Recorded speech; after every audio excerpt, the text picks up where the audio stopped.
Next, we'll look at the Markov and Chebyshev inequalities, and it answers the question of how common or how rare is a particular value for a random variable.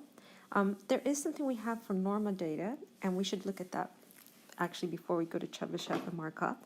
But essentially, if your random variable minus the mean, so the distance from the mean is either is between negative standard deviation or 1 standard deviation. So again, the distance of your random variable from the mean is within 1 standard deviation. That happens 68% of the time.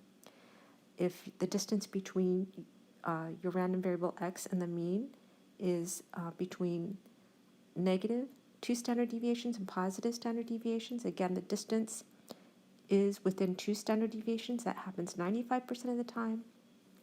And if you're within 3 standard deviation, that happens within 99% of the time. So we'll look at that on the next slide. So what this normal rule is about, it says if you look at the mean, and if your value is within 1 standard deviation to the bigger than the mean or 1 standard deviation smaller than the mean, that encompasses 68% of your data. Half of it is bigger, so 34% of your data is 1 standard deviation bigger than the mean, or within 1 standard deviation, and then 34% is in this interval here, within 1 standard deviation of the mean. 2 standard deviations, bigger and smaller, gives you 95% of the data. And then 3 standard deviations, bigger than the mean, 3 standard deviations smaller, gives you 99% of the data. So if you're here within 1 standard deviation, maybe you're half a standard deviation, but somewhere in this range, that's somewhat common. It's about 34% of your data, so it's not super surprising. If you're out here, anything beyond 3, though, that's rare because 99% of the data is within 3 standard deviations. So something out here is like less than 1% of data. So that's what this normal data rule gives you an indication of how expected your data is. So that's all well and good if you have normal data, but if you don't, what do you use? Well, you can use Chebyshev or Markov inequalities, and these 2 inequalities are good for all distributions. So they're not as accurate as normal data, but again, it works for all distributions. So the Markov says the probability that x is greater than some value a is equal to the expected value of x divided by a for x non-negative. Chebyshev says that the distance between your value x and m, the probability that it's greater than a, whatever value that is less than standard deviation squared over a. And also m here is your expected value. So the normal rule is really nice, but it's only for normal data.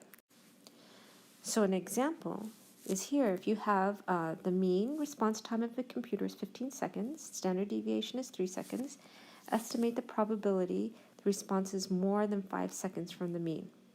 So more than 5 seconds from the mean. So a is equal to 5. Again, you want the probability that the distance from the mean is more than 5 seconds. So you plug in the standard deviation squared, 3 squared, divided by 5.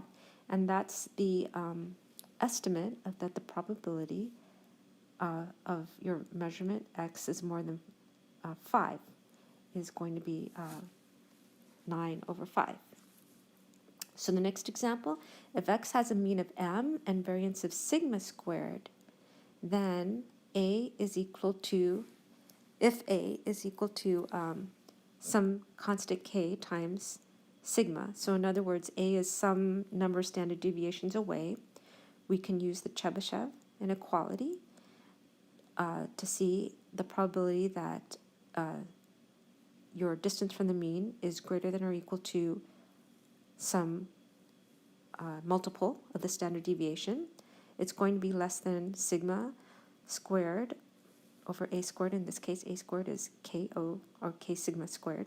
So these cancel out and you get 1 over k squared. So if x is normal and k is equal to 2, then the Chebyshev says that the probability that you're 2 sigma away is equal to 1 over k squared, which is 1/4, where the normal curve says you are at 95 divided by 2, which is 45.6%, which is 0.456.